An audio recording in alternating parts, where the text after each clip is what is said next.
What if a killer wrote letters to the police, taunting them, threatening them, giving them clues, and still walked free? What if he sent coded messages that took over 50 years for anyone to partially decode, and even then, nobody could find him? What if 5 confirmed victims died at his hands, possibly more than 30 in reality, and not a single person was ever charged? What if the most hunted man in American criminal history simply vanished, not into another country, not into death, but into plain, ordinary life? And what if he is still out there, or was for decades, living among people who had no idea? This is not a theory. This is a documented case. These are real files, real letters, and real blood. My name is not important. What matters is what I found after months of going through police records, newspaper archives, FBI correspondence files, and original witness statements from the late 1960s. What you are about to hear has been cross-referenced against verified sources. I am presenting this the way it was uncovered, piece by piece, slowly, the way the investigators themselves experienced it. Because when you hear it all together, from the very beginning to the moment he disappeared, you will understand why this case never left people. It never let go.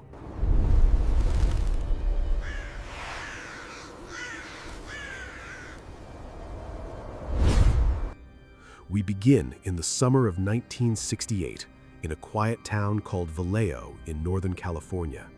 It was the kind of place where people left their doors unlocked, where teenagers drove out to dark parking spots on the edge of town on Friday nights because there was nothing else to do and nowhere else to go. It felt safe. It felt ordinary. That is the most important detail to understand about everything that follows. The place felt safe right up until the moment it was not. On the evening of December 20th, 1968, a 17-year-old boy named David Faraday drove to a gravel parking area near Lake Herman Road with his 16-year-old girlfriend, Betty Lou Jensen. Investigators later described it as a known local gathering spot for young couples.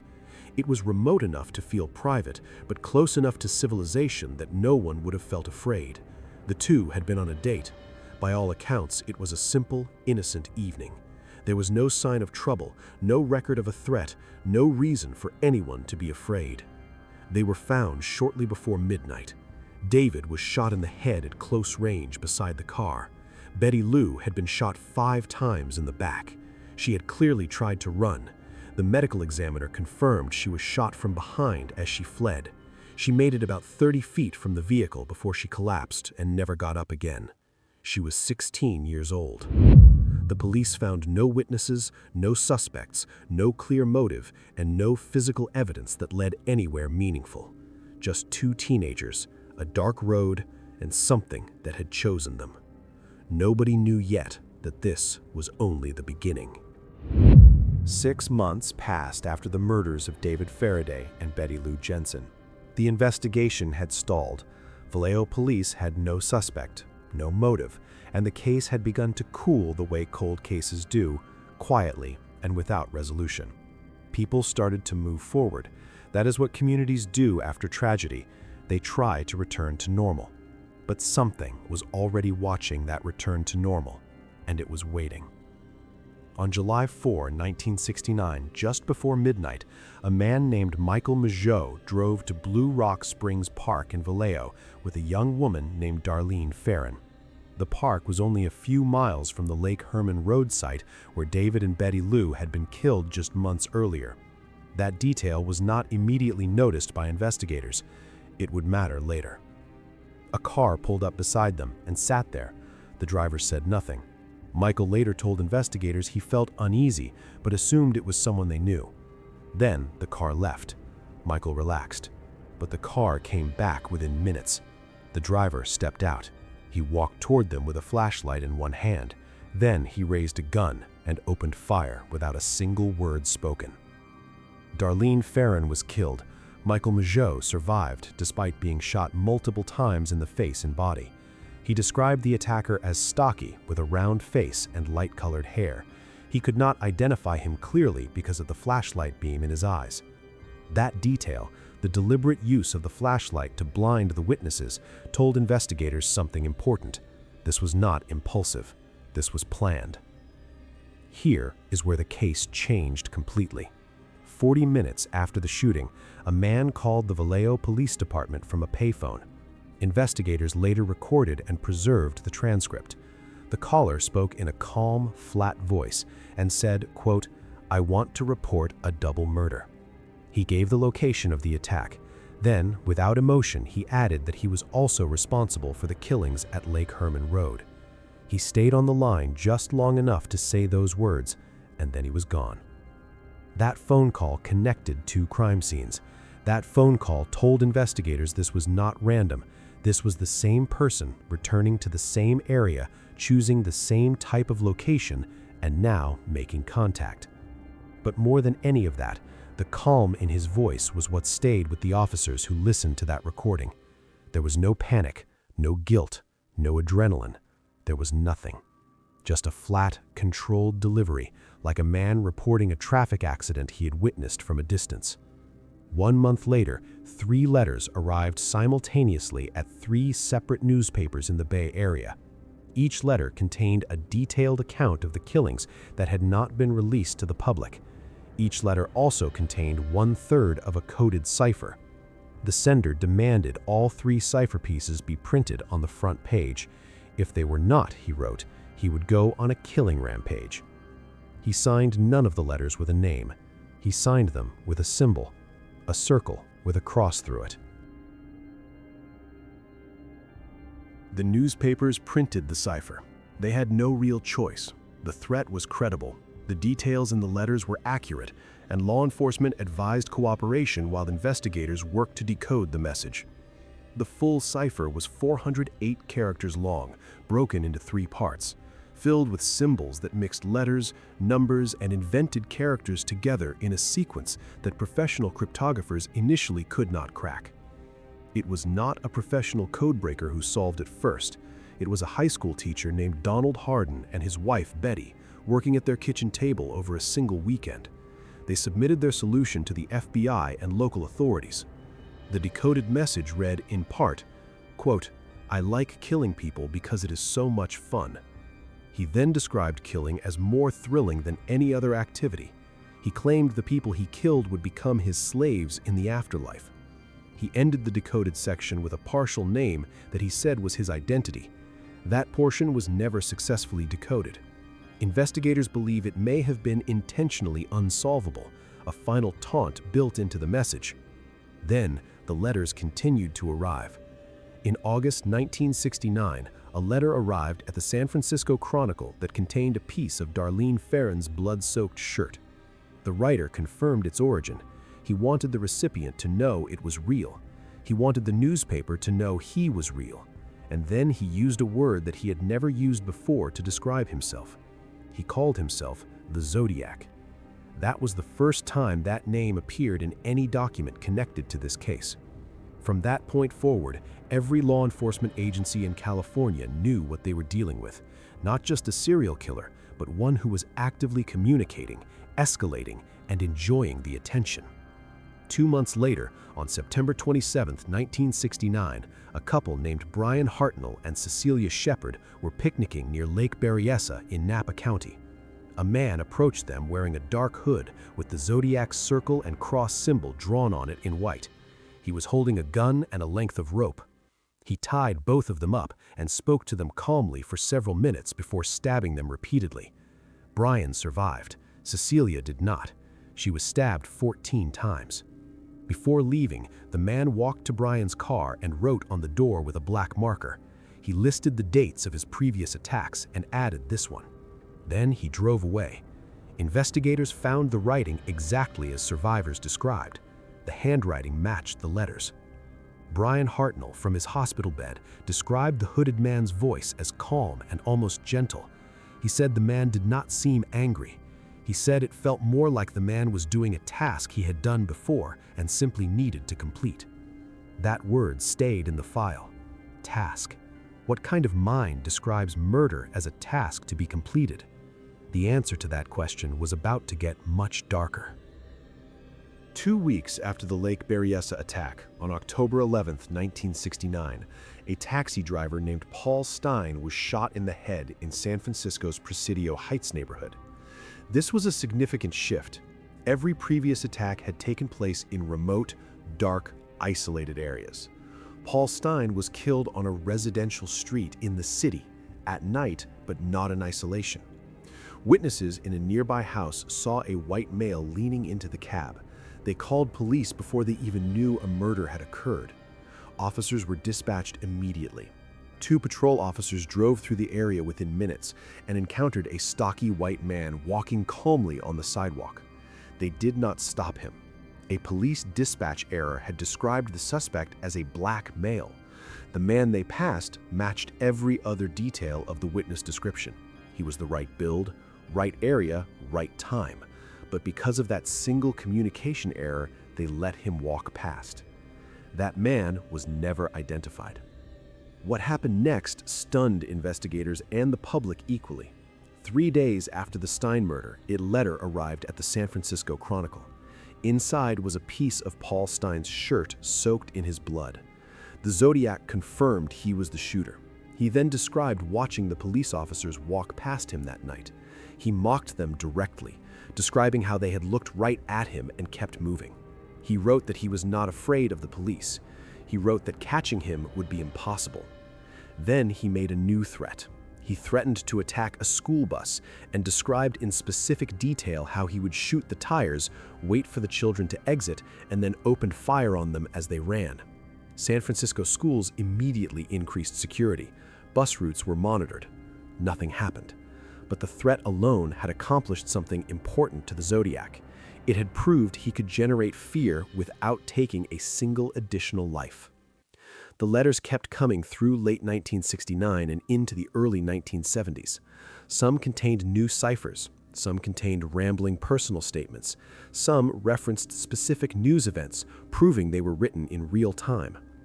One letter contained what appeared to be a diagram of a bomb he claimed he had built and placed somewhere along a highway. Police swept multiple locations. Nothing was found, or nothing was found that anyone admitted finding. In 1970, a letter arrived threatening to kill a prominent attorney by name. That attorney was placed under police protection for months. No attack occurred. In 1971, a letter referenced a completely unrelated news story in a way that strongly suggested the writer had insider knowledge of local police communication. Investigators flagged it, but could not explain it. A retired officer who reviewed those files in the 1990s described that particular letter as the one that scared him most out of all of them. He never explained publicly why. He only said that some details in that letter should not have been possible for an outsider to know. By 1971, the Zodiac letters had slowed down. Then they stopped almost entirely for stretches of months.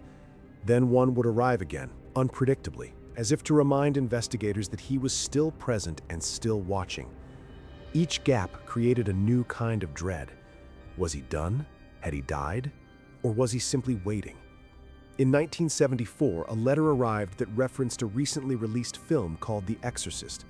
The Zodiac called it the best satirical comedy he had ever seen. The tone of the letter had shifted. It was almost playful, almost dismissive, as if the writer had grown bored. He claimed in this letter that his confirmed victim count had now reached 37. Police had only confirmed 5. The gap between those two numbers was the center of everything the investigation struggled with for the next several decades. The last letter widely confirmed as authentic was postmarked in 1974. After that, silence. Not a single verified communication was received again. Law enforcement agencies remained officially open on the case. Tips continued to arrive for years. Suspects were named publicly and investigated privately. None produced an arrest. Over the years, serious investigative attention fell on several individuals. The most prominent was a man named Arthur Lee Allen, a schoolteacher and convicted sex offender from Vallejo who had known Darlene Ferrin and whose acquaintances placed him near attack locations on key dates. When investigators searched his home in 1991, they found materials that generated significant interest, including a watch with the Zodiac symbol on the face, knives, and written materials. His DNA was tested. It did not match the DNA recovered from a stamp licked on one of the Zodiac's envelopes. He died in 1992 before any charges were ever filed. That DNA result created a problem the investigation never fully resolved.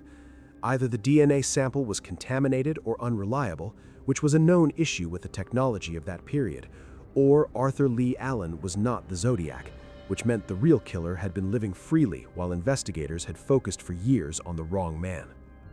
In 2020, a private code-breaking team called the San Francisco 115 cracked the 340-character cipher that had remained unsolved since 1969.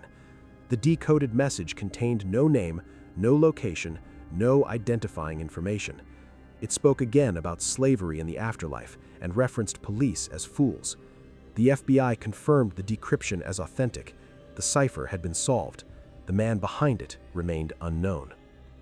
There is a detail in this case that most investigators do not discuss publicly, but that appears repeatedly in the private files.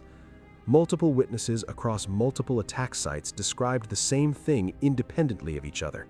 They all said the attacker seemed unhurried, not panicked, not excited, not nervous, patient, as if time meant nothing to him, as if he already knew exactly how everything was going to end.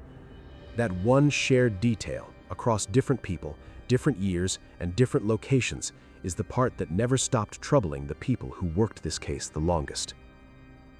There is a document buried in the Vallejo Police Department archives that very few people have ever seen. It is an internal memo written in 1972 by a senior investigator who had been on the Zodiac case from the beginning. The memo was never released publicly.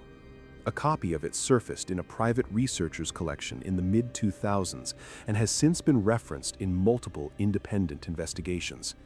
In the memo, the investigator does not name a suspect.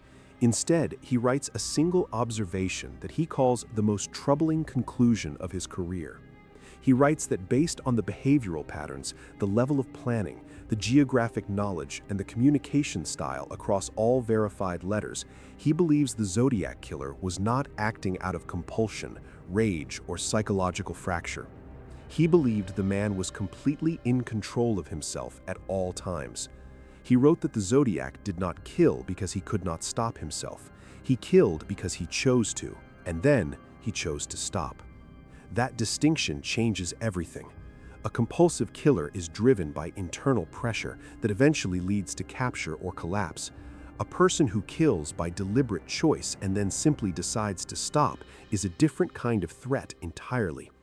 They do not escalate until they are caught. They do not unravel.